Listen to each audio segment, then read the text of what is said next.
दोस्तों जय हिंद जय भारत। मैं मदन लाल आज़ाद, संस्थापक संयोजक ठगी पीढ़ी जमाकर्ता परिवार और all India bike board taxi union, आज दिनांक 24 अक्टूबर 2023 को आपके समक्ष प्रस्तुत हूँ राजधानी दिल्ली से, आपको एक बड़ी खुशखबरी सुनाने के लिए और कई बातें आप सबके साथ करने के लिए। दोस्तों जो आपके काम की हैं, वीडियो पूरा ध्यान से सुन लेंगे और जिन साथियों ने हमारे YouTube चैनल युगांतर न्यूज़ को अभी तक सब्सक्राइब नहीं किया है वो इसे सब्सक्राइब ज़रूर कर लेंगे और मेरे वीडियो संदेश को ज़्यादा से ज़्यादा शेयर कर देंगे ताकि तमाम साथी अलर्ट रहें, और साथ साथ लाइक भी कर देंगे, कमेंट भी ज़रूर कर देंगे साथियों।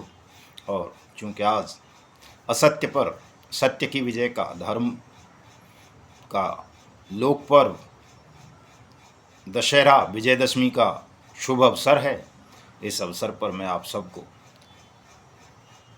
ढेर सारी शुभकामनाएं और बधाई देता हूं कि हम सब भी आज असत्य पर सत्य की विजय का संकल्प लेकर मिशन भुगतान को आगे बढ़ाएं। दोस्तों, संसार में भांति भांति के लोग हैं, हर कोई चाहता है कि मैं राम बनूं, लेकिन राम बनने के जो गुण होते हैं, जो ग्राउंड होती है, नींव होती है, वो सबके पास उपलब्ध नहीं होता। और राम बनने की चाहत में बहुत सारे लोग, ज़्यादातर लोग रावण बन जाते हैं, राम नहीं बन पाते। क्योंकि राम बनने के लिए सबसे पहले मनुष्य के अंदर त्याग की भावना होनी चाहिए, त्याग करने का साहस होना चाहिए, जो कोई बिरला ही कर पाता है। लोग विद्वान हो सकते हैं, साहसी हो सकते हैं, वीर हो सकते हैं, वक्ता हो सकते हैं और बहुत सारी क्वालिटी मनुष्य के अंदर हो सकती है, लेकिन यदि उसके अंदर त्याग की भावना नहीं है तो वो राम तो क्या, राम के पैरों की धूल के बराबर भी नहीं हो सकता। राम इसलिए राम बन गए थे, रावण जैसे त्रिलोक विजेता शक्तिशाली व्यक्ति को एक वनवासी राम ने इसलिए पराजित कर दिया था क्योंकि वो त्याग के प्रतीक थे, बलिदान के प्रतीक थे। भगवान तो हों या न हों, इस पर तो काफ़ी विवाद है। कुछ लोग उन्हें भगवान मानते हैं, कुछ लोग नहीं मानते हैं, लेकिन उस विवाद में मैं नहीं पढ़ना चाहता कि वो भगवान थे या नहीं थे, लेकिन वो त्यागी थे, बलिदानी थे, मर्यादाओं का पालन करने वाले थे। इतना तो सबको मानना पड़ेगा कि राम मर्यादा पुरुषोत्तम थे और उन्होंने पिता के वचन की खातिर अपना राजपाट त्याग दिया, 14 वर्ष वनवास भोगा, वनों में रहते हुए उनकी पत्नी का हरण हुआ और उनकी पत्नी का हरण करने वाला उस वक्त ऐसा व्यक्ति था जिसका सारी दुनिया पर राज चलता था। उस आदमी से वो लड़े जाकर पत्नी को वापस लाए, उसे परास्त किया और त्याग के साथ साथ उन्होंने सत्य का भी पालन किया, कहीं भी असत्य का सेवन नहीं किया, सत्य के मार्ग पर चले। इसलिए वो रावण जैसे त्रिलोक के विजेता को भी पराजित करने में सफल रहे। दोस्तों, ये उनका प्रमुख गुण था और आज उसी का पर्व है, रावण की पराजय का पर्व है। आज उसको सदियों से मनाया जा रहा है। शायद ही दुनिया में ऐसा कोई पर्व हो कि जैसे भांति भांति से, भिन्न भिन्न तरीके से मनाते हैं, रावण का पुतला जलाते हैं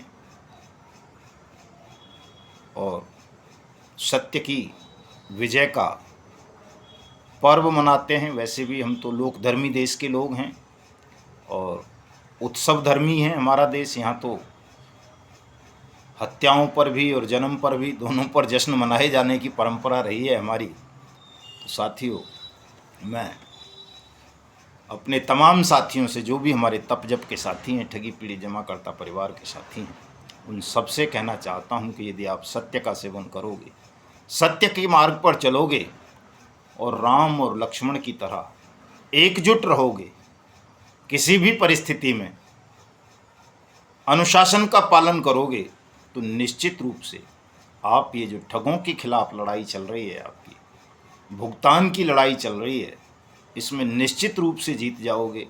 कोई भी ठग, कोई भी बेईमान शासक आपको परास्त नहीं कर पाएगा। निश्चित रूप से आपकी विजय होगी। देश के तमाम ठगी पीड़ित जमाकर्ता परिवारों का भुगतान होगा और सब ठगों को दंड मिलेगा।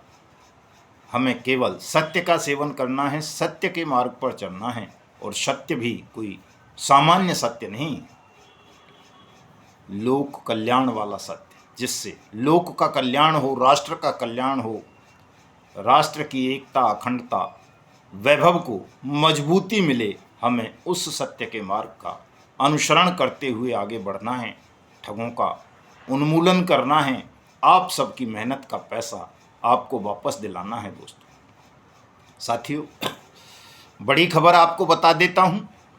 हमारी जो लड़ाई चल रही है पिछले लगभग 1.5 साल से कि देश में अनियमित जमा योजनाएं पाबंदी कानून 2019 बट्स एक्ट 2019 की अनुपालना सुनिश्चित हो, देश के प्रत्येक जिले में, तहसील में भुगतान पटलों की स्थापना हो, वहाँ सभी ठगी पीड़ित जमाकर्ता परिवारों के आवेदन लिए जाएं और उनका भुगतान उनकी जमा राशि का 2 से 3 गुना 180 दिन में हो। इसमें कल हमको एक बड़ी सफलता मिली है। कल हम हरियाणा के करनाल शहर में थे, वहीं हरियाणा के मुख्यमंत्री जी का आवास है, वहीं पर हमारी कार्य समिति की बैठक थी कल। दोस्तों वहाँ से जो इनपुट मिला हमें वो ज़बरदस्त इनपुट था। हरियाणा के मुख्यमंत्री स्वयं हरियाणा के ठगी पीड़ित जमाकर्ता परिवारों से मिलना चाहते हैं और इसके लिए हमें जो उनके कार्यालय की ओर से समय दिया गया है वो 31 अक्टूबर का दिया गया है। दोस्तों आप तमाम साथी, न केवल हरियाणा के विक्टिम, जो हरियाणा के ठगी पीड़ित जमाकर्ता परिवार हैं वो तो पहुंचेंगे ही सभी, साथ साथ जो और हमारे पदाधिकारी हैं राष्ट्रीय स्तर के, प्रदेशों के स्तर के, वो भी वहाँ आएँ ताकि आप भी उसी पद्धति पर चलकर अपने अपने राज्य में बट्स एक्ट 2019 की अनुपालना करवाकर अपने अपने राज्य के ठगी पीड़ित जमाकर्ता परिवारों का भुगतान सुनिश्चित करवा सकें। संभवतः हरियाणा पहला राज्य ऐसा बनने जा रहा है जहाँ के मुख्यमंत्री स्वयं इस पर घोषणा करेंगे बट्स एक्ट 2019 पर और सबका भुगतान सुनिश्चित करेंगे। दोस्तों अच्छी बात यह है हरियाणा के मामले में कि चूँकि हरियाणा में राज्य में भी भारतीय जनता पार्टी की सरकार है और केंद्र में तो भारतीय जनता पार्टी की सरकार है ही, तो जब भाजपा का ही एक मुख्यमंत्री केंद्र से सिफारिश करेगा तो निश्चित रूप से जो केंद्र सरकार के कब्जे में आपकी प्रॉपर्टीज़ हैं, संपत्ति है, पैसा है, चाहे वो सेबी या ईडी या सीबीआई या एनसीएलटी या एसएफआईओ के माध्यम से, वो सब भी आपको जल्दी से जल्दी वापस मिल जाएगा। बहुत अच्छा इनपुट रहा है वहाँ से। कल की जो हमारी वहाँ कार्य समिति की बैठक थी वो भी बढ़िया रही है। दोस्तों तमाम साथियों ने बड़ा उत्साह दिखाया है। हरियाणा बड़ा कमज़ोर राज्य था संगठन के लिहाज से, हमारे पास 25-30 ही लोग थे हरियाणा में पूरे में, जो है कि 21 तो ज़िले हैं वहाँ के, लेकिन जो भी हमारे वहाँ साथी हैं 20, 25, 30 वो बड़े समर्पित साथी हैं, बड़े जुझारू साथी हैं, वो अकेले ही लड़ने का साहस रखते हैं और उनके साहस और निरंतर प्रयास के कारण ही कल हमको ये सफलता प्राप्त हुई है। तो मैं देश के तमाम तपजपधारी वीर वीरांगनाओं से अनुरोध करूंगा कि वो 31 अक्टूबर को सुबह 10 बजे सभी करनाल पधारें ताकि आपको एक नया ज्ञान, नया अनुभव प्राप्त हो सके अपने और अपने लोगों के भुगतान के संदर्भ में। इसके अलावा दोस्तों दूसरी खबर मैं आपको बता देता हूँ, 29 अक्टूबर को हम अपनी राष्ट्रीय कार्यकारिणी की और साथ साथ जो हमारे उत्तर प्रदेश के पदाधिकारी हैं उन सबकी बैठक कानपुर नगर में बुला रहे हैं और हमारी कोर कमेटी के मेंबर और वर्तमान जिला अध्यक्ष नरेंद्र सिंह कुशवाहा जी की अध्यक्षता में ये कार्यक्रम होगा। उसमें मैं भी सम्मिलित रहूँगा, हमारे राष्ट्रीय अध्यक्ष सूर्यदीन विश्वकर्मा जी भी रहेंगे और तमाम जितने भी हमारे राष्ट्रीय कार्यकारिणी के पदाधिकारी हैं, कोर कमेटी के मेंबर हैं, वो सभी रहेंगे और वो विचार मंथन होगा। चूँकि उत्तर प्रदेश में कुछ मूर्खों ने और धूर्तों ने उन्हें ये लगता है कि वो संगठन को तोड़ लेंगे, ठगों से कुछ प्राप्त कर लेंगे और भी कुछ लोगों से एजेंटों को डरा धमका करके सुरक्षा के नाम पर कुछ बटोर लेंगे, 2-4 बुलेरो खरीद लेंगे, 2-4 कोठी खाटी खरीद लेंगे वो हमारी तरह। उनको ऐसा लगता है तो उनका भ्रम भी तोड़ना है। इसलिए 29 तारीख को तमाम साथी कानपुर पहुंचेंगे। ज़बरदस्त बैठक होगी, ज़बरदस्त विचार मंथन होगा और पूरे संगठन को पुनर्गठित किया जाएगा। जो ऐसे लोग हैं, सस्पेक्टेड हैं, धूर्त किस्म के हैं, मूर्ख हैं या जो इस तरह के हैं जो दोनों तरफ हैं, ऐसे तमाम लोगों की छटनी की जाएगी। नए साथियों को अवसर दिया जाएगा। उत्तर प्रदेश में नए प्रदेश अध्यक्ष का चयन किया जाएगा, बिहार के प्रदेश अध्यक्ष का चयन किया जाएगा और भी कई पदाधिकारियों का चयन किया जाना है। कई ज़िले हमारे पास खाली हो गए हैं, जैसे अयोध्या में हमारा जिला अध्यक्ष इस वक्त नहीं है कोई, लखनऊ में कोई नहीं है, और जी आपका क्या बोलते हैं महाराजगंज में नहीं, सॉरी महाराजगंज नहीं, वो क्या बोलते हैं उसको, गाजीपुर में कोई नहीं है, और हरदोई में। 4 जिला ऐसे हो गए हैं उत्तर प्रदेश में जहां हमारे पास जिला अध्यक्ष नहीं है। तो उन जिलों में जिला अध्यक्ष का चयन भी किया जाएगा। वैसे तो हरदोई में तो मैंने कर दिया है चयन, लेकिन उस दिन के लिए इसको मामले को थोड़ा लंबित रख लिया गया है कि इनकी उद्घोषणा हम 29 अक्टूबर को कानपुर से ही करेंगे। तो मैं तमाम साथियों से अनुरोध करूंगा कि तमाम साथी जो भी हमारे संगठन में आस्था रखते हैं, श्रद्धा रखते हैं, वो सब 29 अक्टूबर को सुबह 10-11 बजे तक कानपुर पहुंच जाएंगे। एड्रेस कहाँ पे मीटिंग होनी है ये शाम तक क्लियर करके हम आज व्हाट्सएप ग्रुप में और फेसबुक पर लगा देंगे, वहाँ से आप देख सकते हैं।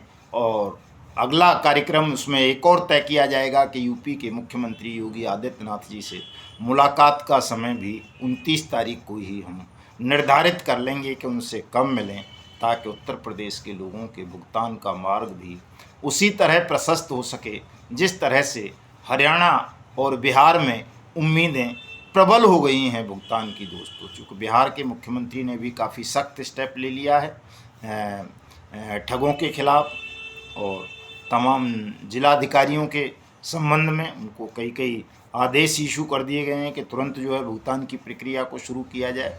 दोस्तों, वैसे ये पूरे देश में होना है, जैसा कि मैं आप सबको बताता देता हूं कि सेंट्रल गवर्नमेंट ने भी सेंट्रल डाटाबेस बनाने का निर्णय ले लिया है आपके भुगतान के संदर्भ में, और जल्दी से जल्दी ये प्रक्रिया संपन्न हो जानी है। अक्टूबर में ही होनी है, ये ज़्यादा समय नहीं लगेगा इसमें, हफ्ते 1.5 हफ्ते में ये काम हो जाना है। और नवंबर में आपको निश्चित रूप से भुगतान के संदर्भ में अच्छी खबरें देखने को मिलेंगी, सुनने को मिलेंगी। नवंबर में आप देखेंगे कि बड़ी तेज़ी के साथ हमारा मिशन भुगतान का कारवां आगे बढ़ता जा रहा है। और जैसा कि मैं हमेशा कहता हूं कि भुगतान कर देंगे तो अच्छी बात है, जिंदाबाद कर देंगे, भुगतान नहीं करेंगे तो हमको मुर्दाबाद करने में भी कोई संकोच नहीं होगा। तो ये जो हमारा करनाल का कार्यक्रम है, इसमें विशेष रूप से तमाम साथी ध्यान रखेंगे कि वो मित्रवत कार्यक्रम है।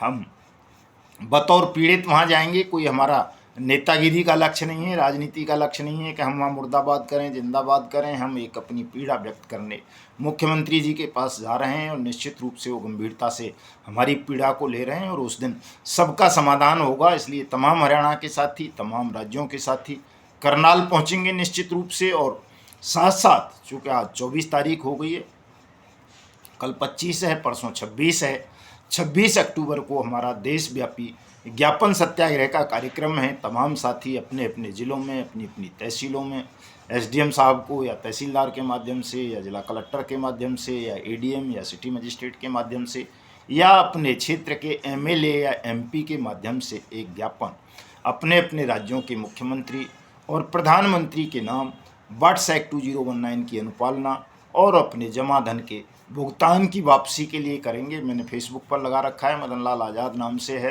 ज्ञापन की कॉपी लगा रखी है, वहाँ उसको आप कॉपी कर लेंगे। नीचे अपना नाम, अपना पद और अपना एड्रेस, अपना कॉन्टैक्ट नंबर डाल देंगे। ऊपर अपने मुख्यमंत्री का नाम डाल देंगे, प्रधानमंत्री का नाम उस पर लिखा ही हुआ है, उसमें ज़्यादा कुछ करने की आपको आवश्यकता नहीं है दोस्तों। और मैं समझता हूँ निश्चित रूप से आप सब इस कार्य को गंभीरता से करेंगे। ये जो उथल पुथल आपको देखने को मिल रही है, इस भ्रम का शिकार नहीं बनेंगे, जल्दबाजी नहीं करेंगे, चूँकि संयम दोस्तों बहुत ज़रूरी चीज़ है। अगर आप संयम नहीं रखोगे तो ये जो एजेंट सुरक्षा ठग मंडली टपका परिवार बना है नया, ये निश्चित रूप से आपको ठगने का और भ्रमित करने का काम करेगा। चूँकि उनकी नीयत अगर ठीक होती, साफ सुथरी होती, वो भुगतान की लड़ाई लड़ना चाहते या भुगतान आपका उनका उद्देश्य होता तो अलग होने की आवश्यकता नहीं थी। जैसा कि वो दुनिया भर की बकलोली कर रहे हैं, उन तमाम चीज़ों को आप भी जानते हैं, हम भी जानते हैं कि उनका लक्ष्य क्या है। उनका लक्ष्य केवल और केवल आपको भ्रमित करके, आपको डरा कर आपसे धन ऐंठना है और कोई उद्देश्य उनका नहीं है। हमारे कई साथी वैसे कह रहे हैं कि साहब उनके लिए दरवाजे खुले रखिए, लेकिन दोस्तों मैं ट्रीट फॉर टैट वाला आदमी हूँ। मेरे यहाँ जिसके लिए मतलब एक बार को मैं दुश्मन से समझौता कर सकता हूँ, लेकिन अगर कोई गद्दार है तो गद्दार से मेरे यहाँ कोई समझौता नहीं है। मैं रावण से समझौता कर लूँगा, लेकिन गद्दार से समझौता नहीं करूँगा। ये नीति है। चूँकि युग बदल चुका है, हमें रावण के साथ साथ विभीषणों यानी गद्दारों का भी अंत सुनिश्चित करना है। आज विजयादशमी का पर्व है, इसलिए सब मेरे साथ साथ ये संकल्प लें कि हम विभीषणों को क्षमा या अभयदान नहीं करेंगे, ना उन्हें गोद में बिठाएंगे। विभीषण का अर्थ गद्दार होता है, और गद्दारों को दुश्मन से पहले गद्दार को मार दो, तभी गद्दारी दुनिया से खत्म होगी दोस्तों। अन्यथा गद्दार कभी भी समाज को, राष्ट्र को सुंदर, सुखमय, शांतिमय नहीं बनने देंगे। ये देश में कुरूपता और प्रदूषण फैलाते ही रहेंगे। तो गद्दारों के लिए मेरे यहाँ, मेरे रहते तो कम से कम कोई प्रवेश उनको, गद्दारों को नहीं मिलेगा। तमाम गद्दारों के लिए तमाम दरवाजे बंद कर दिए जाएंगे, और जो श्रद्धा के साथ, ईमानदारी के साथ हमारे संगठन में काम करेंगे, उन सबका स्वागत है, हृदय से स्वागत है। हम तो छोटे से छोटे अपने तहसील स्तर के कार्यकर्ता को भी प्रेम और सम्मान के साथ मिलते हैं। उनको भी हम उतना ही सम्मान और उतना महत्व देते हैं जितना कि किसी राष्ट्रीय पदाधिकारी को देते हैं। भेदभाव, द्वेष ये हमारे मन में न पहले था न आज है, लेकिन गद्दारों के प्रति कोई नरमी भी हम नहीं बरतेंगे और गद्दारों पर पूरी निगरानी रखेंगे। हमें ज़रा सा भी कहीं कुछ उनके खिलाफ नज़र आएगा तो हम उन पर कठोर कार्रवाई भी करेंगे। तमाम लोग जो ये संगठन छोड़ के जा रहे हैं, चाहे वो हमारे उत्तर प्रदेश के अध्यक्ष डॉक्टर राम सागर शुक्ला हों, चाहे रमेश सिंह हों, चाहे वो गाजीपुर के अध्यक्ष हों, चाहे लखनऊ के हों, चाहे अयोध्या के हों या कोई और हों, ये सब आज भी हमारे संगठन के बैनर का इस्तेमाल करते हैं। ठगी पीढ़ी जमाकर्ता परिवार तप झपके का। इनकी बात पर बिल्कुल कोई भरोसा ना करें। ये पूरी तरह से संगठन से रिमूव कर दिए गए हैं, निष्कासित कर दिए गए हैं। कोई रसीद नहीं काटेगा। इनके साथ हमारे संगठन से जुड़ा हुआ व्यक्ति कोई बैठक नहीं करेगा, किसी इनके आयोजन में सम्मिलित नहीं होगा। ऐसे लोगों को अगर कोई भी शिकायत मुझे मिलेगी कि फलां आदमी ने इन लोगों के किसी आयोजन में हिस्सा लिया है या इनके साथ कोई सिंपैथी बढ़ती है, उसको बिल्कुल संगठन से हटा दिया जाएगा। माफ़ी की और रहम की कोई भी गुंजाइश बिल्कुल नहीं है दोस्तों। हमने शून्य से शुरू किया था। अगर शून्य पर भी हमारा संगठन दोबारा आ जाए गद्दारों के कारण, तो कोई चिंता की बात नहीं है, कोई हर्ज नहीं है। फिर दोबारा से शून्य से शुरू कर देंगे और केवल 3 महीने के अंदर आपको दिखाएंगे कि जितने हम पहले थे उससे कई गुना बड़ा संगठन खड़ा हो गया है। चूँकि हम संघर्ष कर सकते हैं, हमारे पास साहस है, हम त्याग कर सकते हैं। महीना नहीं, साल भर भी अगर हमें घर में नहीं रहना पड़ेगा तो नहीं रहेंगे, भोजन नहीं मिलेगा तो नहीं करेंगे। ऐसा नहीं है, ये तो एक टाइम का भोजन नहीं छोड़ सकते। जो आपको बड़ी बड़ी बातें कर रहे हैं वो एक टाइम का भोजन नहीं छोड़ सकते, बिना प्रेस किए हुए कपड़े नहीं पहन सकते। तो इनसे, ऐसे लोगों से ये उम्मीद मत कर लेना कि वो ठगों के खिलाफ लड़ेंगे, आपका भुगतान करा देंगे। ये लड़ाई इतनी सरल नहीं है दोस्तों, बहुत कठिन लड़ाई है। इसके लिए बहुत संघर्ष की, साहस की, त्याग की, बलिदान की आवश्यकता है, जो इनके पास किसी के भी नहीं है। जो भी हमारे विरोधी हैं, चाहे वो हमारे संगठन से गए हुए लोग हों, टपका परिवार के लोग हों या दूसरे संगठनों के लोग हों। दूसरे संगठन वाले भी तो हमसे चिढ़ते हैं। उनका चिढ़ने का कारण भी यही है कि हमने तमाम संगठनों का चंदे का धंधा बंद करवा दिया और पूरे देश में एक भुगतान के लिए लहर ले आए। एक सैलाब आ गया पूरे देश में भुगतान के लिए। मरे हुए लोग उठकर खड़े हो गए। इसी वजह से तो तमाम लोग हमसे चिढ़ते हैं, तमाम लोग हमारी आलोचना करते हैं।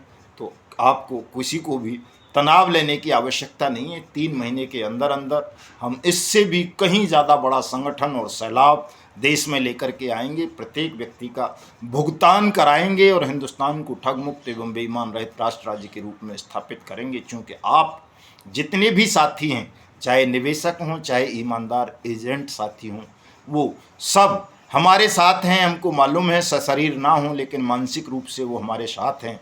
और सबसे बड़ी बात तो नारायण की असीम कृपा हमारे ऊपर है कि वो हर समय, हर पल, हर क्षण हमारे साथ रहते हैं, सुरक्षा कवच लेकर के, सुरक्षा चक्र लेकर के, और कहीं भी हमको पथ भ्रष्ट नहीं होने देते। सत्य के मार्ग से एक कदम भी कभी इधर उधर उन्होंने हमको नहीं होने दिया है। तो जो हमें इस मार्ग पर लेकर के चल रहे हैं, नारायण उनकी असीम कृपा से हम इन आने वाले 3 महीनों में आपको वो करके दिखाएंगे जो विश्व के इतिहास में आज तक नहीं हुआ है। आप सबका भुगतान कराएंगे, हिंदुस्तान को ठगमुक्त बेईमान रहित राष्ट्र राज्य के रूप में स्थापित करेंगे। तो आइए, तमाम साथियों का स्वागत है। जय हिंद, जय भारत।